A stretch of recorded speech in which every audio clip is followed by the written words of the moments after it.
हिंसा के चलते हालात नाजुक बने हुए हैं, तो वहीं जहां एक तरफ राज्य में हिंसा के चलते तनाव बना हुआ है, तो वहीं दूसरी तरफ सियासी घमासान भी शुरू हो चुका है। मणिपुर में लापता हुए 6 में से 3 लोगों के शव नदी के पास बरामद होने के बाद राज्य में एक बार फिर हिंसा भड़क उठी है, जिसके बाद प्रदर्शनकारियों ने शनिवार को राज्य के 3 मंत्रियों और साथ ही 6 विधायकों के आवासों पर हमला किया। इसके बाद सरकार ने 5 जिलों में अनिश्चितकाल भी लागू कर दिया।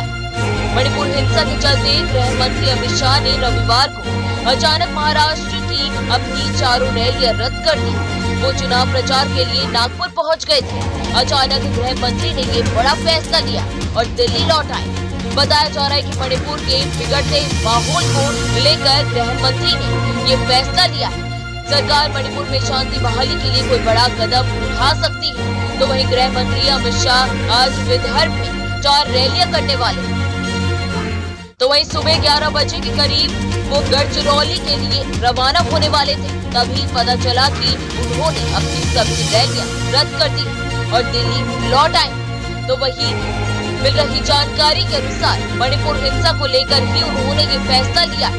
अब उनकी जगह शिवराज सिंह चौहान और स्मृति ईरानी रैली करेंगी। 2 सभाओं में स्मृति ईरानी मौजूद रहेगी और वहीं बाकी 2 में शिवराज सिंह चौहान पहुंचने वाले। वहीं दूसरी तरफ कांग्रेस के राष्ट्रीय अध्यक्ष मल्लिकार्जुन खड़गे ने मणिपुर में हो रही हिंसा को लेकर केंद्र सरकार पर निशाना साधा।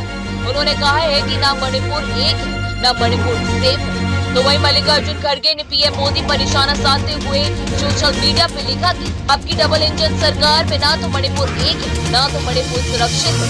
वहीं 2023 में राज्य अकल्पनीय दर विभाजन और बढ़ती हिंसा से गुजर रहा है, जिसने इसके लोगों का भविष्य नष्ट कर दिया।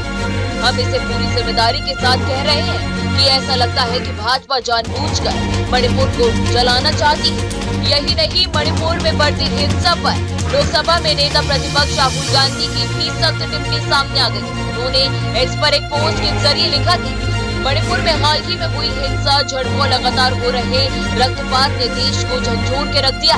पिछले 1 साल से अधिक समय से राज्य के विभाजन और पीड़ा का माहौल है। तो वहीं आपको बता दें कि मणिपुर में हुई हिंसा, झड़पों का 1 साल से ज्यादा समय हो चुका है, लेकिन अभी तक देश के पूर्वी राज्य में हालात सामान्य नहीं हो पाए। बीच बीच में हिंसा भड़क उठती है। ताजा मामला 6 लोगों के अपहरण के बाद अब उनके शव मिलने के बाद हुआ है, जिसके बाद राज्य में एक बार फिर कर्फ्यू लगाना पड़ा। इसी बीच लोकसभा में विपक्ष के नेता ने भी इसका विरोध किया। प्रदर्शनकारियों ने 3 विधायकों के घर में तोड़फोड़ की, जिसमें मुख्यमंत्री एन वीरेंद्र सिंह के दामाद के घर भी शामिल। हिंसक भीड़ ने विधायकों के घरों में आग लगा दी। इसके जवाब में सुरक्षा बलों ने प्रदर्शनकारियों को तितर बितर करने के लिए आंसू गैस के गोले भी इस्तेमाल किए।